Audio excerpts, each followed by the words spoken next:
हरे कृष्णा। मैं आपको ज्येष्ठ मास के कृष्ण पक्ष में जो महेश नवमी होती है उसकी कथा सुनाने जा रही हूँ। यह कथा राजस्थान के खंडल ग्राम में खड़गसेन राजा की कहानी है। आप ध्यानपूर्वक सुनिएगा।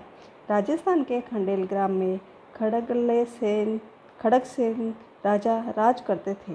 प्रजा सुखी थी। राजा धर्मावतार था, पर राजा के वंश का दीपक नहीं हुआ। इस कारण राजा रानी दुखी रहते थे। राजा ने पुत्र के लिए कामेष्टि यज्ञ कराया।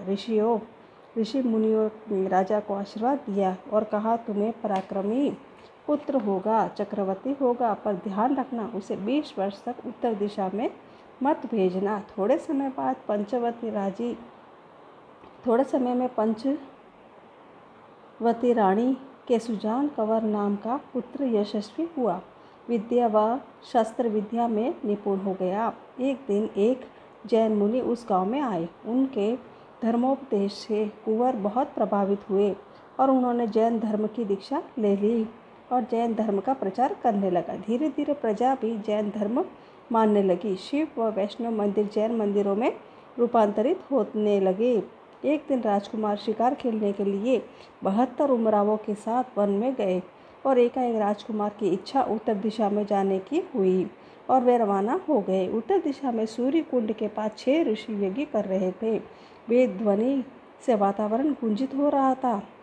यह देखकर राजकुमार क्रोधित हुए और बोले, मुझे अंधेरे में रखकर उत्तर दिशा में नहीं आने दिया। सभी उमरावों को भेजकर यज्ञ का विध्वंस करवाया। ऋषियों ने श्राप दिया और वे सभी पत्थरवत हो गए। राजा ने यह समाचार सुने और प्राण त्याग दिए। उनकी रानियां सती हो गई। सुजान कुंवर की पत्नी चंद्रवती 72 उमरावों की पत्नियों को लेकर ऋषियों के पास गई, क्षमा याचना करने लगी। ऋषियों ने कहा कि हमारा श्राप झूठा नहीं जा सकता, पर यहाँ से नज़दीक की ही गुफा है, तुम वहां जाकर महेश भगवान की आराधना करो। तपस्या करने से माँ पार्वती ने आशीर्वाद दिया, सौभाग्यवती पुत्रवती हो। चंद्रावती ने यह सब बात बताई और 72 उमरावों को जीवित करने को कहा। महेश भगवान ने तथास्तु कहा और सारे जीवित हो गए। सब महेश भगवान के पैर पड़े। भगवान ने उन्हें क्षत्रियत्व छोड़कर वैष्णव वर्ण धारण करने को कहा। सबने स्वीकार किया, पर उनकी पत्नियों ने मना कर दिया क्योंकि वे क्षत्राणियाँ थीं। तब पार्वती माँ ने इनका समझौता किया और कहा कि मेरी परिक्रमा करो। परिक्रमा करते करते पति पत्नी बन जाएंगे। जिस दिन